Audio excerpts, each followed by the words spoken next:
Hello friends, welcome to learn Bhavishya. This is Ram Soni.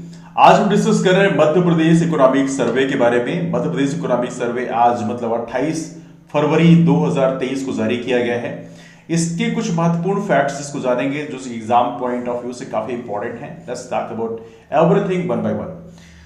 याद रहे, economic survey फरवरी के अंतिम दिन को जारी किया जाता है और ये बजट सेशन में ही इकोनॉमिक सर्वे और बजट किया जाता है, तो आप लोग जानते ही हैं।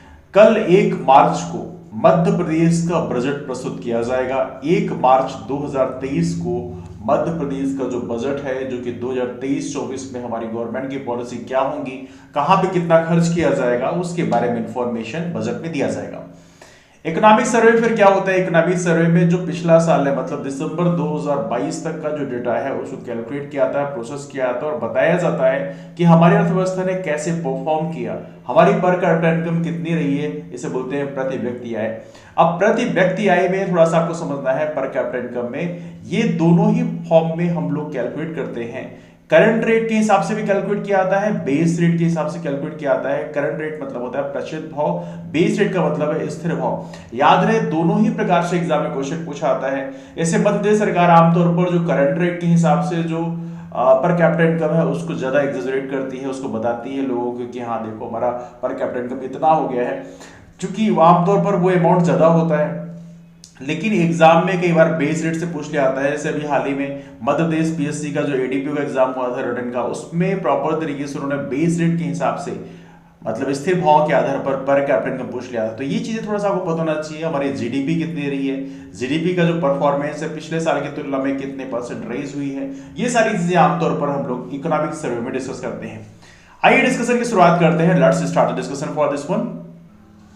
यहां पे कुछ इंपॉर्टेंट फैक्ट्स डिस्कस कर रहे हैं। पहला इंपॉर्टेंट फैक्ट यहां पे आप देख रहे हैं, 2022-23 के अग्रिम अनुमानों के आधार पे राज्य के सकल घरेलू उत्पाद में वर्ष 2021-22, जो कि त्वरित में हम काउंट कर रहे हैं करंट रेट के हिसाब से, की तुलना प्रचलित भाव पर 16.43% तथा स्थिर भाव पर 7.06% की वृद्धि दर्ज की गई है। अब देखिए, यहां पर सकल घरेलू उत्पाद मतलब हम बात कर रहे हैं जीडीपी। तो जीडीपी में देखा जाए तो बेस रेट के हिसाब से 7.06% की वृद्धि दर्ज की गई है। आमतौर पर ये 7.06 ही पूछा आता है, बिकॉज बेस रेट के हिसाब से ही आमतौर पर ये डाटा एग्जाम में पूछा आता है।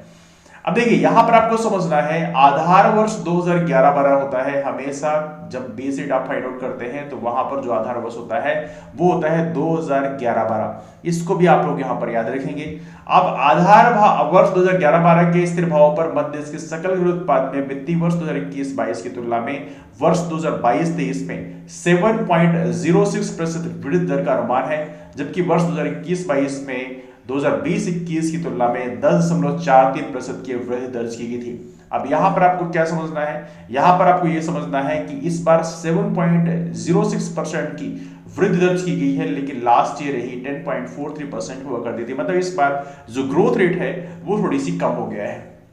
तो ये ग्रोथ इस बार कितना हुआ? 7.06%। ये आपको यहां पर याद रखना है, ये क्वेश्चन आपसे एग्जाम में पूछा सकता है ना। आगे यहां पर प्रॉपर तरीके से ये एक ग्राफ दिया हुआ है, इसके माध्यम से आप देख सकते हैं age of no present time में हमारे प्रचलित भाव के आधार पर है, मतलब करंट रेट के आधार पे है। तो करंट रेट के हिसाब से आप देखेंगे तो हमारी जो अर्थव्यवस्था है वो उसकी साइज है, ये आप देख सकते हैं, दिस इज साइज। और यहाँ पे यदि आप इसको इसका रियल अमाउंट पता करें तो ये है 13,22,821 करोड़ रुपए, मतलब दैट्स रफली अराउंड 13.2 लाख करोड़। ये हमारे मध्य प्रदेश की जीडीपी होगी 2022-23 के अग्रिम अनुमान के हिसाब से। दूसरी यहां पे याद रखेंगे, हमारा जो अनुमान और लगाया गया है कि जो यदि हम बेस रेट के हिसाब से यदि हम देखें तो बेस रेट के हिसाब से बताया गया है कि ये रहेगा 6.4 लाख करोड़। तो यदि आप स्थिर भाव के हिसाब से देखेंगे कि हमारी अर्थव्यवस्था 2022-23 में कितनी होने वाली है, ये है 6.4 करोड़। लेकिन यदि आप लास्ट ईयर का पता करें कि लास्ट ईयर कितनी थी, मतलब 2021-22 में कितनी रही है, तो वहां पर आप देखेंगे वहां पर भी इतना है, लेकिन हालांकि उतना आपको जानने की जरूरत नहीं है। लेकिन फॉर टाइमिंग आप इसको 13.2 लाख करोड़ हमारा करंट रेट के हिसाब से हमारी अर्थव्यवस्था होगी 2022-23 की। और 6.4 लाख करोड़ होगी किसके हिसाब से, स्थिर भाव के आधार पे। हालांकि स्थिर भाव का डेटा ही एग्जाम में पूछा आता है, लेकिन फिर भी आप इसको याद रखेंगे दोनों ही, बिकॉज कभी कभी एग्जाम में कोई भी पूछा सकता है, एमपीपीएस से कोई भरोसा नहीं है। नाउ यहां पे फर्दर अब देखते हैं। अब देखिए यहां पर बताया गया है प्रॉपर तरीके से हर एक के बारे में कि 2021-22 से 2022-23 में ये इतना बढ़ के इतना हो गया। इन चीजों का ऑलरेडी डिस्कस किया।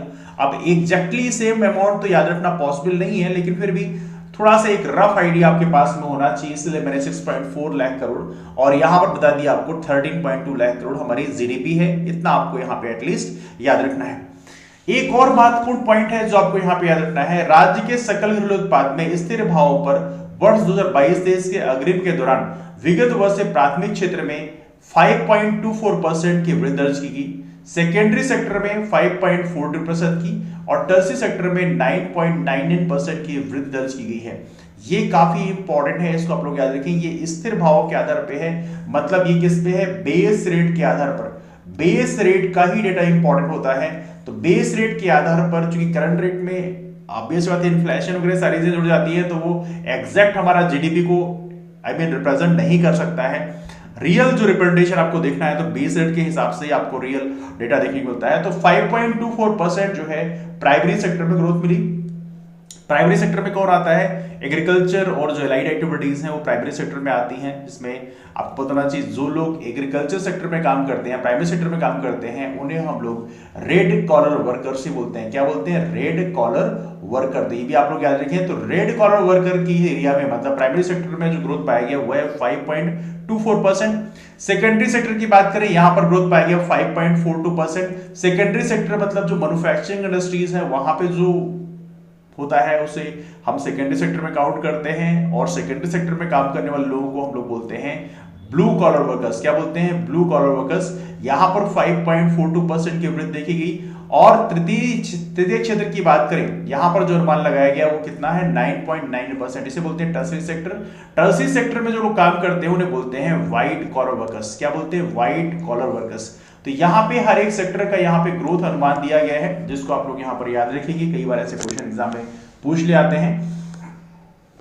अगला इंपॉर्टेंट डेटा है जो कि बहुत ही इंपॉर्टेंट है, आपको जरूर याद रखना है। 2011-12 के आधार पर प्रति व्यक्ति शुद्ध आय 2021-22 त्वरित में 61,534 रुपए थी, जो बढ़कर 2022-23 में कितना हो गया, 65,023 हो गई। यदि आपसे पूछा जाए 2022-23 के अग्रिम अनुमान में हमारी पर कैपिटा इनकम कितनी है, पर कैपिटा इनकम मतलब प्रति व्यक्ति आय कितनी है, तो आप कितना बताएंगे, 65,023 है, जो आपसे एग्जाम में मोस्ट प्रोबेबली पूछा जाएगा। पिछले वर्ष की तुलना में 5.67% का यहाँ पे ग्रोथ पाया गया।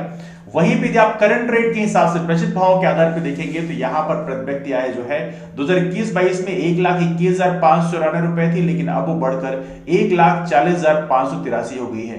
तो यहां पर आपको याद रखना है कि पर कैपिटा इनकम 65,023 है। ये है आपका बेस रेट के आधार पर। किसके आधार पर, बेस रेट के आधार पे। और वहीं पर कैपिटा इनकम 1,40,583 है, वो किस आधार पे है, वो है करंट रेट के आधार पे, है ना। लेकिन आमतौर पर बेस रेट ही एग्जाम पूछाता है, बिकॉज रियल डेटा को जो रिपीट करता है वो बेस रेट ही करता है। तो भी आप लोग यहां पर याद रखें, this is quite important for you.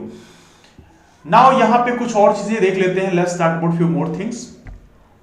अब देखो यहाँ पे कुछ चीजें ऐसी होती हैं जिसका बहुत ज्यादा मतलब नहीं होता, बिकॉज सरकार जो है अपने आप को थोड़ा फैंटासाइज करने के लिए they are giving the data like that कि 2011-12 की तुलना में इतना रेज हो गया है। मतलब इतना बहुत ज्यादा मतलब होता नहीं, बट फिर भी इस फाइन इज ओके। आपको पहले परेजेंट का याद रखना है, इंपॉर्टेंट है। हालांकि सरकार का भी अपना एक पॉइंट है, because they have to do the politics and all. अब यहाँ पे आप देखेंगे ये डेटा प्रॉपर तरीके से यहाँ बताया भी गया है। लुक एट हियर, इसमें आप देख लग सकते हैं 1,40,583 पर कैपिटा इनकम है। ये किसके आधार पे, ये करंट रेट के आधार पे है। 65,023 जो है आप देख सकते हैं पर कैपिटा इनकम, ये है आपका बेस रेट के आधार पे। दोनों ही अमाउंट आपको यहाँ पे याद रखना है। ये है हमारे मध्य प्रदेश की पर कैपिटा इनकम। अब इसमें कुछ और भी डेटा दिए हुए हैं। अब फिलहाल इतने डेटा हमने देख लिया है, तो डिस्कशन को बीच वाइंड अप करते हैं। फर्दर जो डेटा है उनको हम बाद में करेंगे। जो मेन डेटा है, जो आमतौर पे जहां से क्वेश्चन डायरेक्टली पूछे आते हैं, we have discussed about this one. Discussion को बीच वाइंड अप करते हैं। यदि आपके पास फर्दर कोई डाउट्स है तो आप कमेंट करके पूछ सकते हैं। इसका जो पीडीएफ है ये आपको हमारा टेलीग्राम ग्रुप रामसोनी एमपीपीएस से मिल जाएगा। इन केस आपको कहीं और ना मिले तो आप वहां मैसेज कर दीजिएगा, तो you will get that PDF, है ना।